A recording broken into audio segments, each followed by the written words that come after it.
Hi everyone, it's Jaden. Welcome back to my channel.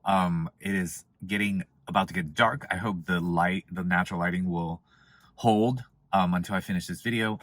But today I wanted to give a very cool insight on why sometimes relaxation exercises or trying to downregulate yourself, calm your nervous system actually has a counterintuitive effect, or it just simply doesn't work. You just get more stressed out, or it doesn't work well for you in regards to recovering from anxiety disorders, panic attacks, or anxiety disorders and panic attacks induced by adrenal burnouts, hormonal imbalances with the nervous system, and the stress hormones.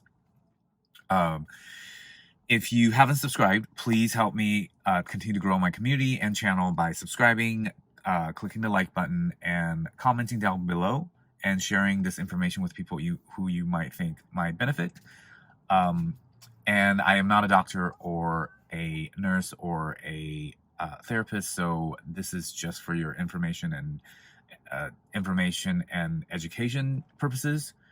It is definitely out of my own experience, research, and all the people I've talked to, and I have gone through a very intensive 2 years of recovering from a health imbalance that entails all those things that I just mentioned.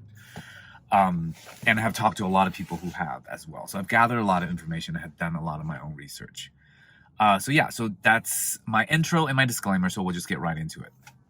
So oftentimes our bodies we can't jump from 0 to 10.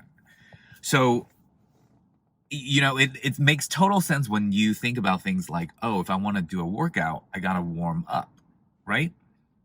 But we almost often never think in reverse, where when you're done with a workout, you need to wind down, cool down, or warm down.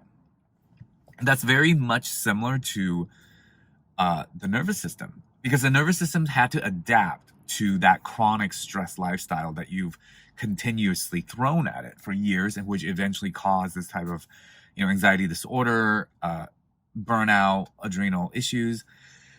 But then we just expect to do an immediate type of method like meditation or sitting quiet or deep breathing and calm down, and expect our body and our nervous system to just go the other way, back to down regulate. And it doesn't necessarily work like that. In fact, it's very jarring to our nervous system to actually go from the state that it's adjusted to, which is a chronic stressful state, and it's constantly dealing with anxiety, and it's become kind of like the homeostasis of what you've trained it to be, and then you suddenly cut that and just sit quiet or do a very intense meditation or whatever that is. It's a major stress. And in fact, I've gone into panic attacks trying to just sit and calm down because I had a panic attack. And after trial and error and so much, like crash and burn with going through my own recovery, I realized that you need time to downregulate. So I started doing things, and these are tips, what I'm going to share following.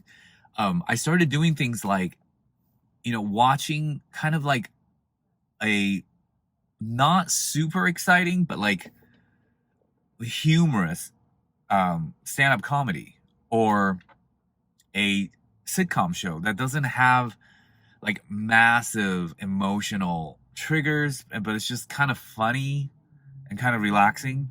So that was like a step down from being like totally anxious, right? So my nervous system could adapt to that without freaking out. Like if you just go from a 10 to like a 0, which is like silent meditation in the woods or something like that. So you have to downregulate gradually. And if you do that and you make it a smooth transition, your nervous system will adapt really well. Like, I watched different, like I said, sitcoms that were, humorous and calming. So they had enough stimulus, but it also brought a less anxious state to my experience. So I went from, the panic attack to more of just like not panic attack, but still there is some stimulation, but I'm calmer by a little bit. Then as I practice more of that, I could get more used to maybe hang out with friends who are less dynamic and who shares a lot of good conversations that are neutral in emotions, but that are still enjoyable. So then you down regulate a little bit more. These are just my examples. I'm sure you could find, these type of levels of different activities in your own life to help you. Then I could move from there to a walk in nature, but not necessarily sit still and meditate. I could just walk in nature and be in motion, but in a very quiet, calm, serene surrounding. And that's another step down. Then I could gradually sit quietly and breathe. Not a full-on meditation or anything where you have to still your mind. I still allow myself to think whatever, but I just sat there and breathe. So it's steps. It's like baby steps. And it's very simple, but super effective and important. Definitely from my recovery. And it's something that people overlook and just kind of skip over and not really give enough importance to it. And then realizing that jump isn't working, even though you're going from stress to calm, because the jump is so great. It'll do you more harm than good. At least it was how it was for me and a lot of people that I've helped and consulted with and have exchanged messages with find that, we all find that in common. And I'm so sorry, guys. This video is going to probably have really bad lighting, but it is getting dark. But I just got inspired right now before I'm going into another session at a cafe to do some stuff on the computer. So I thought this was the perfect time, but it is getting dark. But I'm through the bulk of it. I just have a couple more things I want to add. That is, you kind of want to apply this rule to a lot of the recovery tactics. So you want to go gradual.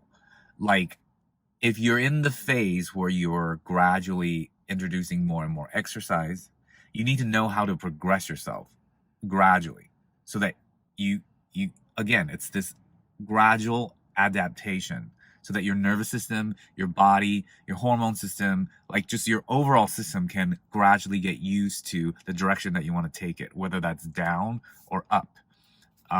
Down would be examples like the calming down, the relaxation, mental relaxation. The up would be bring your physical activity back up, when you're ready for it in the later phases.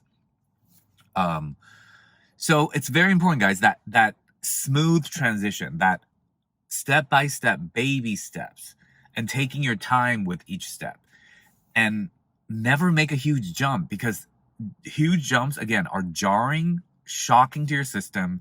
And when you're dealing with a very sensitive nervous system and just an over burnout overall system in general, it's going to be very harmful, and it won't do you any good. It will do you more harm. A lot of setbacks can be triggered because of that. A lot of you guys know, as you get better and better at this journey and you have longer time spent in the recovery, you get better at this stuff. It took me a couple of years to fully recover, but it took me like 6 to 8 months before I got good at this stuff and understood it, and stuff like that. So if you're somebody that is on the course that is gotten better in this journey, I would like to ask you to comment down below in this video to help my other viewers who possibly have just started and they are struggling and they don't quite understand certain things, how to recover themselves and how to help themselves feel better. So it would be great if you, those of you who are on that path that knows more and is more experienced in this type of recovery, definitely post the comments down below, because not just me reading them, a lot of my other viewers read them and kind of consult in the comments as well. So I encourage you to do that.